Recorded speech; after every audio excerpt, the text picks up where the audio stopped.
welcome back, everyone. Hopefully you had a lot of fun with us and with that game, Little Me. And of course, Amy definitely was a disaster on that one. Amy, up your game. Help us out with Building Africa. And of course, as you know, the series that we have for you guys here on the sister show every now and then, it's called Building Africa. And today we're going to talk about youth development in Africa. It was actually projected that in Africa, in 2030, there will be at least 40% of the population will be youths. I mean, that's huge. That's a significant number. And I think that was from the UN, if I'm not mistaken. So obviously, this means that we have to put a lot of effort and a lot of resources in youth development if we want Africa to move forward and to also be able to compete in the global economy. That's an alarming thing that our governments all need to actually pay attention. If you look at most of the institutions, especially, let's say, for example, in Gambia, and you look at, let's say, the government institutions, most of those institutions are occupied, you know, with very, I want to use a nicer term. They're occupied with very matured men who I don't think represent the youths at all.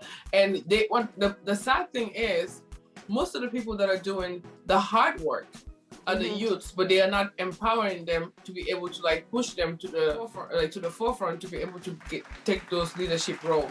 So I wouldn't even say like to put them in the forefront, Amy, but it's almost like bringing them along, right? Mentoring them, coaching them, having them be part of these institutions so that they can replace them perhaps. But it's almost like all these older people in Africa, even if you look at the government, like the people that will run for offices, the people that are in politics, it's almost like all these older people, like our dad's age and above. All the policy makers, these older people. And when you look at the life expectancy in Africa, it tells you these people with all the experiences are going to go with their experiences without actually mentoring or empowering the youth so they can step in and take over, because the youth are going to be the leaders tomorrow.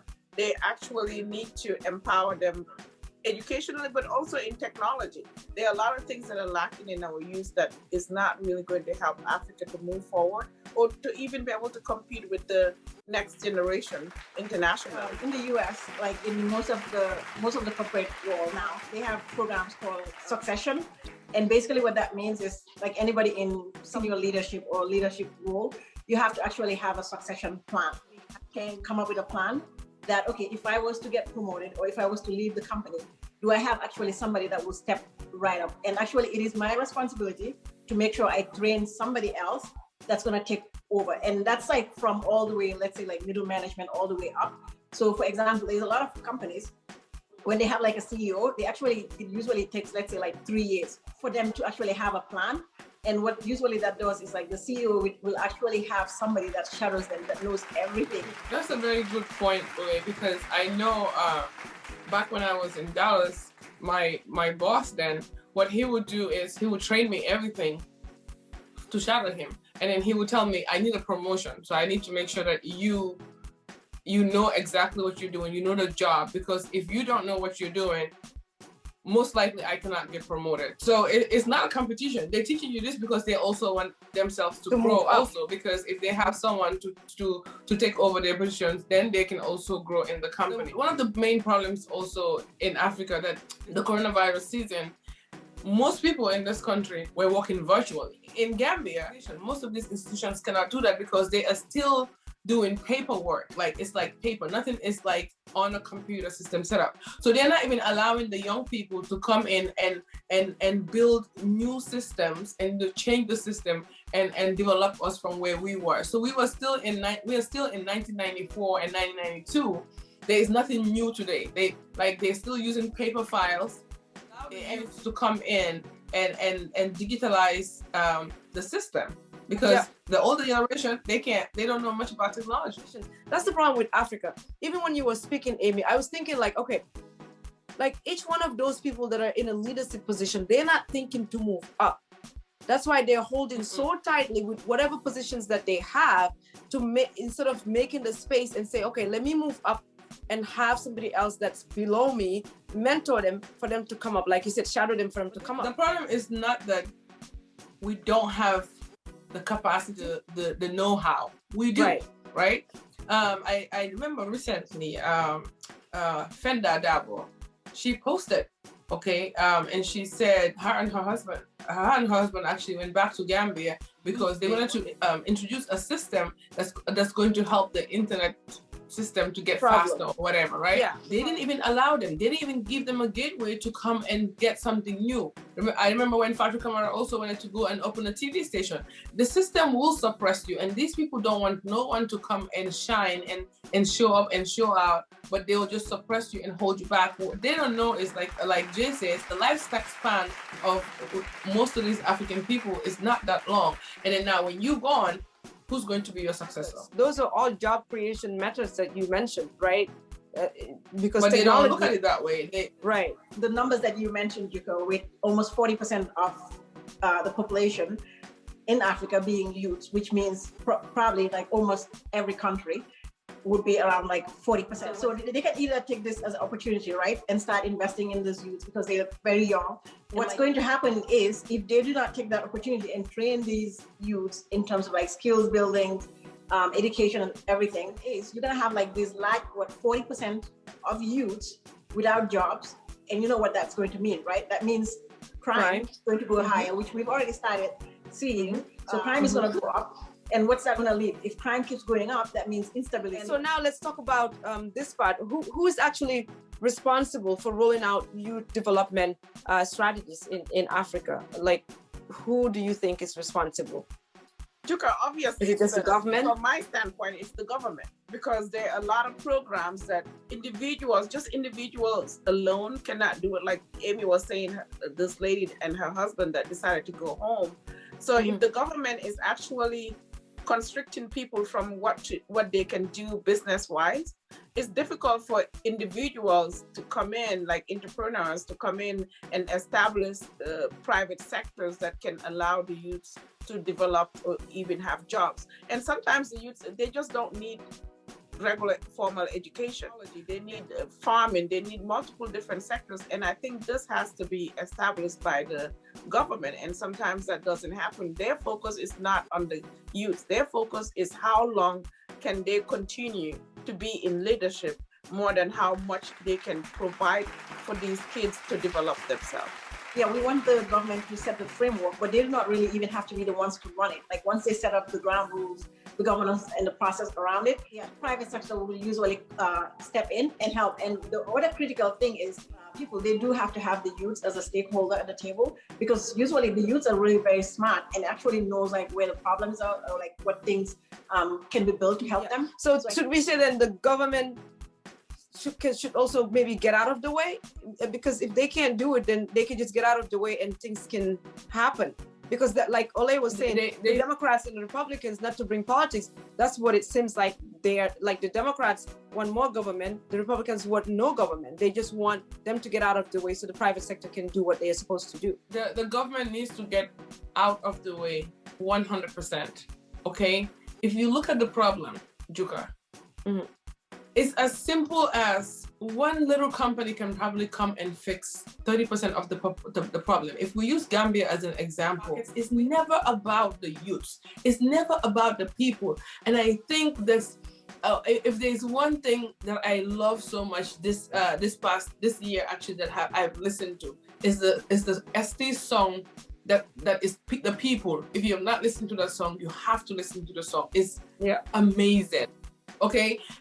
Who are we representing? Look at the parliamentarians. The people who are in the parliament, A, probably don't even know half of what they're talking about. B, they are not representing us because they're taking bribes from the president and the government, allegedly. This is happening every single where in Africa, because it's so sad that we don't have people who are representing us. And now they will turn around and say, well, the youths have to come and represent themselves. When we cannot come and represent ourselves because we have not been empowered by none of you people, none of you politicians, and none of you government officials to feel like we have a voice. So the only thing that always happens is we feel like, oh, well, the elders have to do that because that's what we are trained to do. When the elders stand up, we sit down and we stay mute. I think the definition of a youth in Africa is like somebody from age 16 all the way to 35, right? Something around that age range. The voting age in Africa is what? Depending, I guess, on the country, 18 Yes, I think 18. 18 or 21. Right? So Okay. that means based off of that definition of the youth, maybe almost like 30-something% of the population are youths. So what does that mean? That means that they are actually the most powerful there Yeah. and make a change, right? Like Yeah. in elections. If they use But as their a youth- voices, if they use their votes, right? Right, that's what I'm saying, which is basically voting, right? So Yeah. as a youth actually using that tool, which if these all these politicians sit there and then really you did everything that you're supposed to do, right? Just go through school and then make it, and then after the end of the day, you can't even find a job. So as a youth, I think it's also upon the youth to like go out there when it's time to vote to make their voices heard. Let me tell you something. Most of these youths don't even have the opportunity to go to a basic education school, like high school or even middle school. They didn't have that opportunity. No, wait a minute. They did not. I'm telling you, you're looking at the people who are in the cities. I'm telling you, outside of the city, going towards the villages. No, outside. Okay, the come. city, in What are you Gambia, trying to say?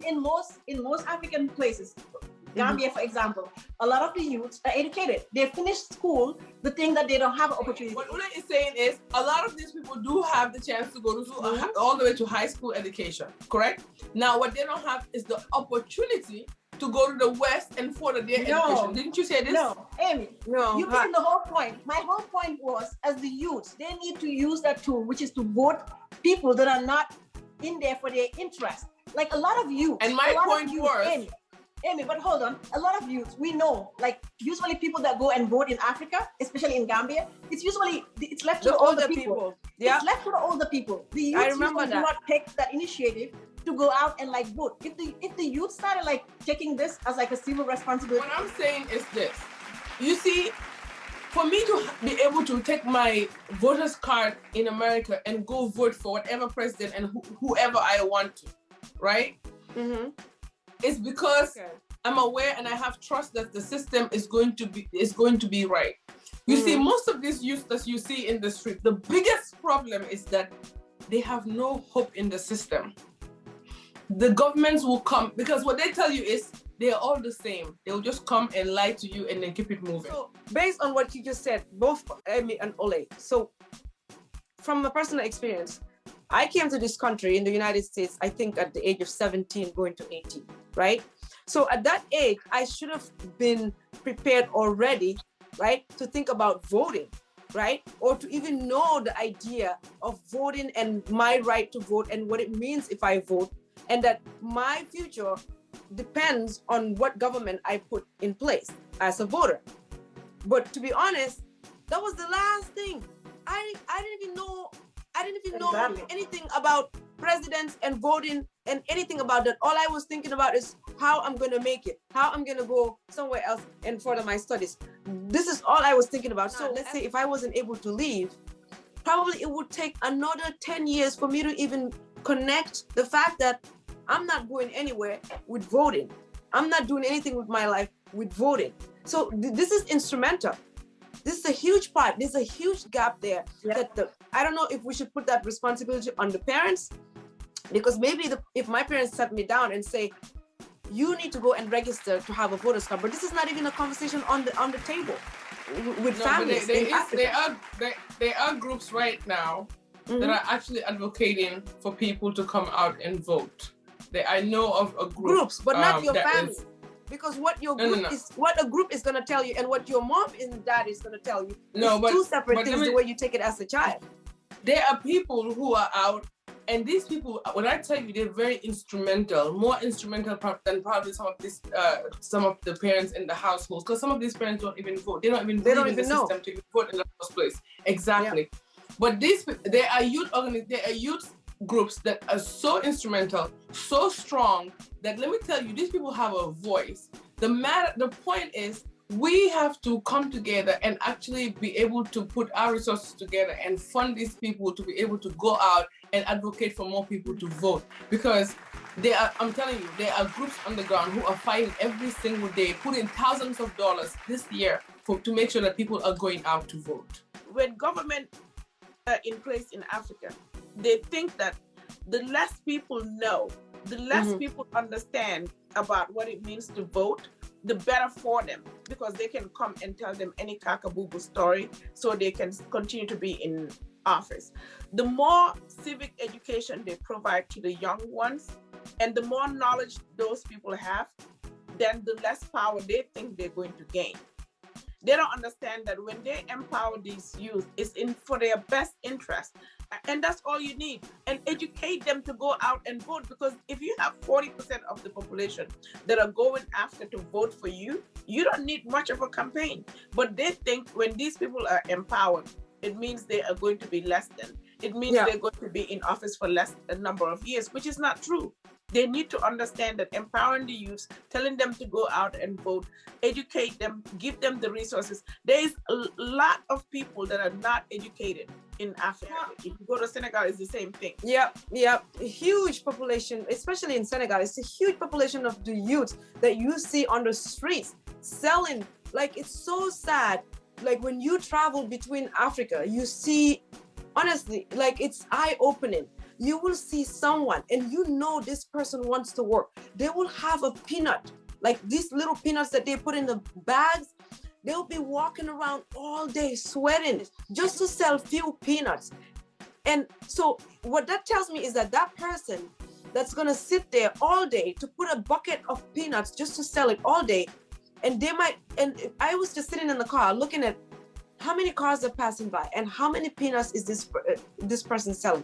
And obviously you're in traffic and you're watching and you are there for 30 minutes and you see no sales for this person. So imagine 30 minutes, 8 hours a day, he's not selling one. So how many peanuts do we expect that person to sell? How many bags of peanuts do we expect that person to sell towards the end of the day? And what is that going to do to for their lives? Like, it's just insane.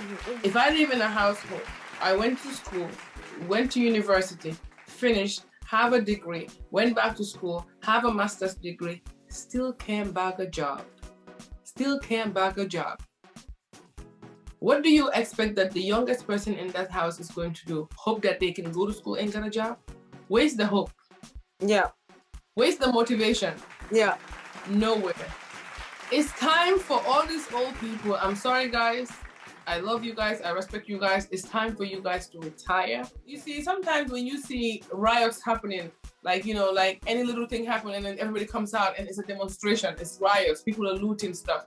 You have to understand, they're not looting and they are not rioting and they are not demonstrating because of that particular incident. They're using that as a tool because they have already they are so upset. They have no jobs, they have no food, they have no hope.